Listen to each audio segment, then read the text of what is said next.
যমুনার বুকে দৃশ্যমান বঙ্গবন্ধু রেল সেতুর পুরো কাঠামো, বসে গেছে সব স্প্যান। বাড়ছে না পদ্মা সেতু প্রকল্পের ব্যয়, নদী শাসনের সুফল পাচ্ছেন দুই পারের মানুষ।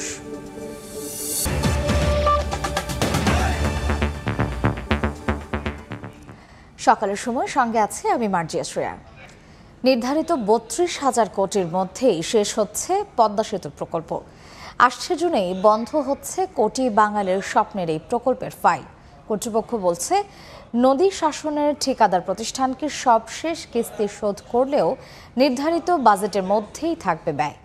এদিকে নদী শাসনের সুফল ভোগ করতে শুরু করেছেন দুই পারের মানুষ। রাশেদ লিমনের রিপোর্ট। আক্কাস আলীর এই চওড়া হাসি যেন দিন বদলের এক ছোট্ট গল্প। বয়স ৫০ পেরিয়েছে, পদ্মাপাড়ি জন্ম, বেড়ে ওঠাও এই প্রমত্তার স্রোতে। সরল স্বীকারোক্তি, জীবনে মাছ ধরা বাদে অন্য কিছুই তাই ভাবাই হয়নি। তবে গত ২ বছরে অনেক বদলেছে তার যাপিত জীবন। একসময় দিনভর জাল ফেলে ১০০০ টাকা পকেটে তোলা দুষ্কর ছিল, এখন দিনের হিসেবটা ৩-৪, কখনো ৫,০০০-এ। আমাকে লাভ হয়েছে। কি লাভ হয়েছে? লাভ হয়েছে, সব দিক দিয়ে লাভ হয়েছে। আমাকে লস হয়েছে না, একটু সব দিক দিয়ে ভালো লাভ হয়েছে। বৃহৎ পরিসরে পদ্মা সেতুর নানা সুফল আর সম্ভাবনার কথা তুলে ধরা হলেও সরল অঙ্কের সমীকরণটা এখানে মেলে খাপে খাপ। অনেক উন্নতমান হয়েছে, আগে থেকে দাম বেশি পায়, শহরে থেকে গাড়ি পরে ডাইরেক্ট, দূরে দূরে থেকে পাইকারি পরে। আগে যেমন মাছ বেশি পেলেও দাম কম পাওয়া যেত, আর এখন মাছ অল্প পেলেও মাছের দাম বেশি। ৪-৫ হাজার হয় আল্লাহ দিলে দৈনিক। আর মাত্র কয়েকটা দিন, জুনের ৩০ তারিখেই বন্ধ হচ্ছে পদ্মা সেতু প্রকল্পের ফাইল, শেষ হচ্ছে প্রকল্পের মেয়াদ। ২৫ জুন ২০২২ স্বপ্নযাত্রার শুরু। কাগজে কলমে মূল সেতুর কাজ শেষ হলেও চলমান ছিল নদী শাসন প্রক্রিয়া। ২০১৪ সালে চাইনিজ কোম্পানি সিনোহাইড্রোকে ৮,৭০৮ কোটি টাকায় নিয়োগ দিয়েছিল সেতু কর্তৃপক্ষ। দুই পারে ১৬ কিলোমিটার নদী শাসন শেষ। গত সেপ্টেম্বরে ব্যয় এক দফা বাড়িয়ে খরচ দাঁড়ায় ৯,৫৮৬ কোটি টাকা। শেষ বেলায় এসে নতুন করে আরও ১,০০০ কোটি টাকা দাবি করেছে সিনোহাইড্রো। প্রকল্প পরিচালক জানিয়েছেন, যাচাই বাছাই শেষে এ বিষয়ে নেওয়া হবে চূড়ান্ত সিদ্ধান্ত। They have the every right to claim. এই ক্লেমটা জাস্টিফাই করবে, আমাদের তো এক্সপার্ট আছে, তারা জাস্টিফাই না করা পর্যন্ত আমরা এখনো এটার কাছে আসতে পারিনি। আমরা প্রজেক্ট যেহেতু শেষ, আমরা চেষ্টা করছি যে এই প্রজেক্ট সময়ের মধ্যে শেষ করার জন্য। এটা আবার আমার অথরিটিটা যেতে হতো, শুধু মন্ত্রী মহোদয় না, এটা পারচেস কমিটিতে যাবে, প্রাইম মিনিস্টার কাছে। তো সবাই যখন হবে তখন তাকে টাকাটা আমরা দিই। তবুও প্রকল্পের মোট বাজেট নির্ধারিত ৩২,০০০ কোটি টাকার মধ্যেই থাকবে বলে জানান তিনি। আমাদের বাজেট তো ৩২,০০০ কোটি টাকা ফিক্সড, এত বাড়বে না, কমবে। আমার চাহিদাই তাদের কম আছে, তো কাজে আমি ও অ্যাকসেপ্ট করবো না। হয়তো আমি ক থেকে ১০ টাকা কমায় খ থেকে ১০ টাকা বাড়াবো, এরকম ইন্টারচেঞ্জ হইতে পারে, কারণ টোটালি আমাদের সেভ হবে টাকা। চোখের সামনে এমন পরিবর্তন দেখে দুপারের সাধারণের দাবি, পদ্মা ঘিরে সম্প্রসারিত হোক নদী শাসন প্রক্রিয়া। পদ্মার বুকে জেগে ওঠা এসব চরকে নিয়ে নতুন স্বপ্ন বুনছেন দুপারের বাসিন্দারা। এখনো বসতি স্থাপন না হলেও তারা বলছেন, এখানে কৃষিকাজ করে আপাতত জীবিকার নতুন অনুষঙ্গ পেয়েছেন। তারা পেয়েছেন মৎস্য আহরণের নতুন জায়গা। তবে এর দুই পারের নদী শাসনের যে প্রক্রিয়া চলমান, সেটিকে আরও বেশি বেগবান করতে বারবার তাগিদ দিচ্ছেন তারা। তারা বলছেন, সেই পুরনো অস্বস্তি কাটিয়ে স্বস্তিতে জীবন ধারণের এক পথ দেখাবে এই নদী শাসন প্রক্রিয়া। রাশেদ লিমন, সময় সংবাদ, মাওয়া, মুন্সিগঞ্জ। যমুনার বুকে এখন দৃশ্যমান ৪.৮ কিলোমিটার বঙ্গবন্ধু শেখ মুজিব রেল সেতুর পুরো কাঠামো। মোট ৫০টি পিলারের উপর বসানো হয়েছে ৪৯টি স্প্যান। ইতোমধ্যে সেতুর উপর বসানো শুরু হয়েছে স্লিপারবিহীন রেল ট্র্যাক। পাশাপাশি সমান তালে এগিয়ে চলেছে অ্যাপ্রোচ ডাবল লাইনের রেলপথ বসানোর কাজও। প্রকল্প সংশ্লিষ্টরা বলছেন, নির্দিষ্ট সময়ের মধ্যেই প্রকল্পের কাজ শেষ হবে। রিঙ্কু কুণ্ডুর রিপোর্ট, ছবি তুলেছেন অমৃত সেন। যমুনার বুকে দ্রুত এগিয়ে চলেছে বঙ্গবন্ধু শেখ মুজিব রেল সেতুর নির্মাণ কাজ। ইতিমধ্যে নদীর ওপর দৃশ্যমান সেতুর ৪.৮ কিলোমিটার মূল কাঠামোর পুরোটাই। মোট ৫০টি পিলারের ওপর বসানো হয়েছে ৪৯টি স্প্যান। সেই সঙ্গে সেতুর স্প্যানে স্লিপারবিহীন রেল লাইন বসানোর কাজও চলেছে সমান তালে। দেশের দীর্ঘতম এই রেল সেতুর মূল কাঠামো নির্মাণের পাশাপাশি নদীর দুপারে চলছে অ্যাপ্রোচ ডাবল লাইন রেলপথ বসানোর কাজও। আমরা এখানে দিনরাত কাজ করতেছি যাতে আমরা কোনো ধরনের ডিলে না হয়, এই জন্য আমরা যথেষ্ট সচেতন আছি। নদী শাসনের কাজ চলতেছে, রিভার ট্রেনিং ওয়ার্কটা, এটাও অলমোস্ট আমরা শেষের দিকে চলে আসছি। নদীর পূর্বপাড় টাঙ্গাইল অংশে থাকছে 4.2 কিলোমিটার অ্যাপ্রোচ ডাবল লাইন সুবিধা, আর নদীর পশ্চিম পাড় সিরাজগঞ্জ অংশে থাকছে 3.8 কিলোমিটার। এরই মধ্যে টাঙ্গাইল অংশে 90% আর সিরাজগঞ্জ অংশে 85% অ্যাপ্রোচ রেলপথের কাজ শেষ হয়েছে। সিরাজগঞ্জ প্রান্তে পিয়ার 1 থেকে পিয়ার 23 পর্যন্ত কাজ আগামী সামনের জুন মাসেই শুরু হয়ে যাবে এবং যথাসময়ে শেষ হবে আশা করা যায়। পুরো প্রকল্পের অগ্রগতি 85%। নির্ধারিত সময় চলতি বছরের ডিসেম্বরের মধ্যেই পুরো প্রকল্পের কাজ শেষ করার আশা প্রকল্প পরিচালকের। সার্বিকভাবে আশা করছি যে ডিসেম্বরের মধ্যেই কাজটা টোটাল প্রকল্পের কাজ শেষ হয়ে যাবে এবং ডিসেম্বরের শেষ নাগাদ আমরা এটা যথাযথ কর্তৃপক্ষের মাধ্যমে উদ্বোধনের পদক্ষেপ গ্রহণ করতে পারব। প্রায় 16,781 কোটি টাকা ব্যয়ে নির্মাণাধীন বঙ্গবন্ধু শেখ মুজিব রেল সেতু প্রকল্পটি বাস্তবায়ন করছে জাইকা। যমুনার বুকে এখন দৃশ্যমান 4.8 কিলোমিটার দৈর্ঘ্যের বঙ্গবন্ধু শেখ মুজিব রেল সেতুর মূল কাঠামো। মোট 50টি পিলারের ওপর বসানো হয়েছে 49টি স্প্যান। এখন চলছে রেল ট্র্যাক ও সংযোগ সড়ক নির্মাণের কাজ। 2024-এর ডিসেম্বরেই এই বঙ্গবন্ধু শেখ মুজিব রেল সেতু দিয়ে ট্রেন চলাচল করতে পারবে বলে জানিয়েছে প্রকল্প সংশ্লিষ্টরা। বঙ্গবন্ধু শেখ মুজিব রেল সেতু প্রকল্প এলাকা থেকে রিঙ্কু কুণ্ডু, সময় সংবাদ। সমুদ্রগামী জাহাজের মালিকানায় শতকের ঘরে পৌঁছে যাচ্ছে বাংলাদেশ।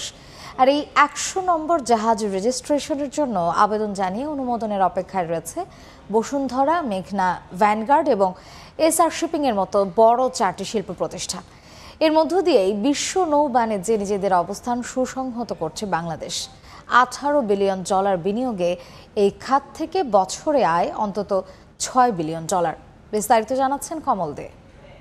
চট্টগ্রাম বন্দরের জেবিসিতে অবস্থানরত 4টি জাহাজের মধ্যে অবাক করা বিষয় হলো 2টি জাহাজ বাংলাদেশি মালিকানাধীন। একটি হলো এসআর শিপিংয়ের সরেমার জাহান, অপরটি জাহানমণি। গত কিছুদিন আগেও এই দৃশ্য ছিল অকল্পনীয়। আগে চট্টগ্রাম বন্দরের জেটিগুলো দখল করে থাকতো বাংলাদেশের পণ্য নিয়ে আসা বিদেশি জাহাজগুলো। এখন পরিস্থিতি পাল্টাতে শুরু করেছে। 2013 সাল থেকে সমুদ্রগামী জাহাজ ব্যবসায়ী বিনিয়োগে এগিয়ে আসে বাংলাদেশের শিপিং ব্যবসায়ীরা। গত 11 বছরে বাংলাদেশের সমুদ্রগামী জাহাজের বহরে যুক্ত হয়েছে 99টি মাদার ভেসেল। স্বাধীনতার পর 2টি জাহাজ দিয়ে পণ্য পরিবহন শুরু করেছিল বাংলাদেশ শিপিং কর্পোরেশন। বাংলাদেশের পতাকাবাহী জাহাজগুলো আমরা চাই বিশ্বের প্রতিটি বন্দরে পৌঁছে যাক। আমরা এত ঝুঁকি থাকা সত্ত্বেও আমরা কিন্তু চেষ্টা করেছি একের পর এক জাহাজ নিয়ে আমরা এই ব্যবসাটাকে প্রসার করতে। গ্রিস যেমন আপনার পুরো বিশ্বে পরিচিত শিপিং হাব হিসেবে, আমরা কেন পারবো না? আমাদের প্রচেষ্টা থাকবে যে বাংলাদেশি ফ্ল্যাগ বিশ্বের প্রতিটি বন্দরে পৌঁছাক। বাংলাদেশের শিল্প গ্রুপগুলোর মধ্যে সমুদ্রগামী জাহাজের ক্ষেত্রে মেঘনা গ্রুপ এবং এসআর শিপিং এর মালিকানায় রয়েছে 24টি করে মাদার ভেসেল। এরপর আকিস গ্রুপের 10টি, এইচআর শিপিং এর 8টি, রাষ্ট্রায়ত্ত প্রতিষ্ঠান শিপিং কর্পোরেশনের 7টি, ভ্যানগার্ড এবং বসুন্ধরা গ্রুপের 6টি করে, অন্যান্য প্রতিষ্ঠানের 14টি। গত 5 বছরে নতুন পুরাতন 71টি জাহাজ কিনেছেন বাংলাদেশের শিপিং ব্যবসায়ীরা। বাংলাদেশের যে সম্ভাবনা, যে বিপুল পরিমাণ আপনার million tonnes of cargo and millions of আপনার কন্টেনার যেগুলো আমরা প্রতি বছর হ্যান্ডেল করছি, এই কার্গো অ্যান্ড কন্টেনারগুলো তো মূলত বিদেশি জাহাজগুলো ক্যারি করে। এটা যদি বাংলাদেশি জাহাজ যত বেশি আসবে তত দেশে আমাদের দেশে তত বেশি বৈদেশিক মুদ্রা আয় হবে। ফরেন ফ্ল্যাগ জাহাজগুলো যেভাবে আমাদের কার্গোগুলো ক্যারি করে যেই ফ্রেটটা পেত সেটা ফরেন কান্ট্রিগুলোতেই যেত। এখন দেশি জাহাজগুলো অপারেট করার ক্ষেত্রে তাইলে দেশি কোম্পানিগুলোর একটা বড় ধরনের ইনফ্লুয়েন্স আমাদের ট্রেডের উপরে আছে এবং দেশের টাকা দেশেই থাকছে। এদিকে বাংলাদেশি মালিকানাধীন 100তম সমুদ্রগামী জাহাজ হিসেবে নিজেদের কৃতিত্ব নেওয়ার জন্য আবেদন জানিয়ে রেখেছে মেঘনা গ্রুপ, মেঘনা সেঞ্চুরি, এসআর শিপিং, জাহানওয়ান এবং ভ্যানগার্ড গ্রুপ রয়্যাল আরাকান জাহাজের নাম দিয়েই এই আবেদন করেছে। তবে বসুন্ধরা গ্রুপ আবেদন জানালো জাহাজের নামকরণ করেনি। শিপ গ্রোয়িং খুব দ্রুত হচ্ছে এবং আলহামদুলিল্লাহ প্রায় সব কোম্পানি এখন জাহাজ ক্রয় করছে এবং জাহাজ বিজনেসে আরও জাহাজ ফ্লিট বাড়াচ্ছে। 2024-এর ভিতরে আমরা আশা করি আমাদের 25টির ভিতরে আমরা পৌঁছাতে পারবো ইনশাআল্লাহ। নৌবাণিজ্য অধিদপ্তরের তথ্য অনুযায়ী বাংলাদেশে মালিকানাধীন 99টি জাহাজের বহরের মধ্যে 9টি জাহাজ একেবারেই নতুন মাদার ভেসেল। বাংলাদেশি মালিকানাধীন এসব জাহাজে সর্বমোট বিনিয়োগ রয়েছে 18 বিলিয়ন মার্কিন ডলার, আর তাতে বছরে বাংলাদেশে আসছে আয় হিসাবে 6 বিলিয়ন মার্কিন ডলার। আগামী কয়েক বছরের মধ্যে এই আয় অন্তত 10 বিলিয়ন ডলার ছাড়িয়ে যাবেন, এমনটি বলছেন জাহাজ ব্যবসায়ীরা। চট্টগ্রাম বন্দর থেকে কমল দে, সময় সংবাদ। আজ বুদ্ধ পূর্ণিমা দিবসটি উপলক্ষে সারা দেশে বিভিন্ন অনুষ্ঠানের আয়োজন করা হয়েছে। দেশের বৌদ্ধ সম্প্রদায় তাদের প্রধান ধর্মীয় উৎসবটি সাড়ম্বরে উদযাপন করবে। এ উপলক্ষে নানা অনুষ্ঠানেরও আয়োজন করা হয়েছে বিভিন্ন জেলায়। দিবসটি উপলক্ষে রাষ্ট্রপতি মোহাম্মদ শাহাবুদ্দিন এবং প্রধানমন্ত্রী শেখ হাসিনা আলাদা বাণী দিয়েছেন। বৌদ্ধ ধর্মের প্রতিষ্ঠাতা গৌতম বুদ্ধের জন্মতিথি উপলক্ষে বুদ্ধ পূর্ণিমার উৎসব উদযাপন করা হয়। দিনটি সারা বিশ্বের বৌদ্ধ ধর্মাবলম্বীদের কাছে অত্যন্ত গুরুত্বপূর্ণ।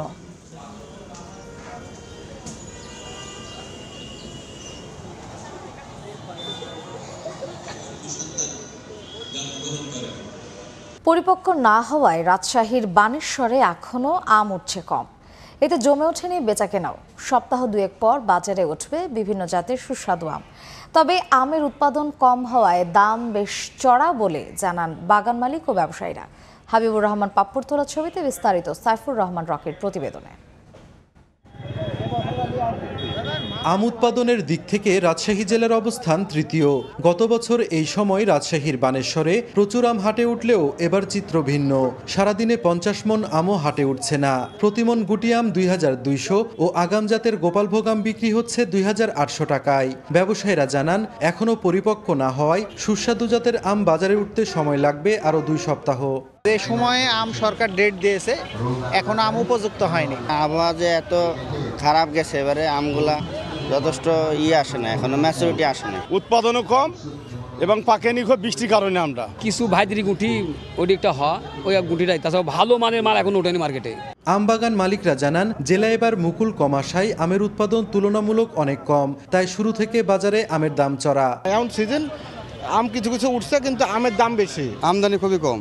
মানে আমরা গৃহস্থের কাছ থেকেও কিনছি, মানে অতিরিক্ত বাড়তি রেটে। গুটি আম চাচ্ছি 2200 টাকা মন, আর খেসাপাত যেটা বয়স্ক গাছের আম, এটার দাম চাচ্ছি আপনার 2800 টাকা মন। ফল গবেষক বলছেন, বড় ধরনের কোনো প্রাকৃতিক দুর্যোগ না হলে যে আম বাগানগুলোতে আছে তা সঠিকভাবে বাজারজাত করলে লাভবান হবেন বাগান মালিকরা।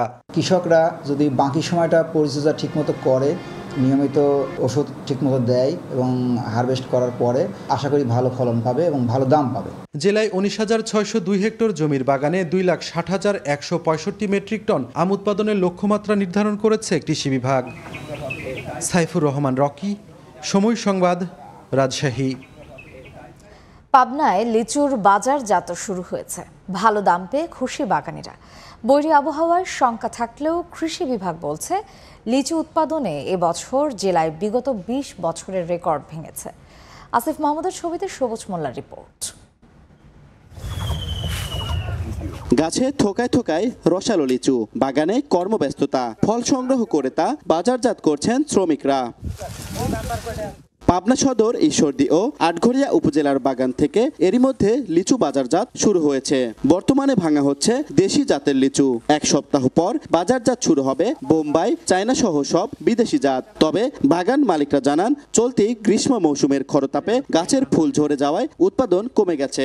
মুকুল আসছিল যে হারে, সেভাবে তো মুকুলে ফলন হয় নাই। বৃষ্টি নাই, রোদ্দুরের কারণে আসলে লিচুটা যা আশা করছিলাম আমরা সেই মোতাবেক লিচুটা পাই নাই। বৃষ্টি যদি হয় আরো সুন্দর লিচু হবে। চলমান বাজারে প্রতি হাজার লিচু বিক্রি হচ্ছে 2600 থেকে 2800 টাকা দরে। ব্যবসায়ীরা জানান, বর্তমান বাজার দর অব্যাহত থাকলে লাভবান হবেন সংশ্লিষ্টরা। লিচুর ব্যবসা মোটামুটি ভালো, কিন্তু লিচুর দাম বেশি, গাড়ি ভাড়া বেশি। নরমাল আবহাওয়া আছে, বৃষ্টি হলে পারে আল্লাহ লিচু যাই আছে মানুষ টাকা পাবে। তবে কৃষি বিভাগ বলছে, লিচু উৎপাদনে এবছর জেলার বিগত 20 বছরের রেকর্ড ভেঙেছে।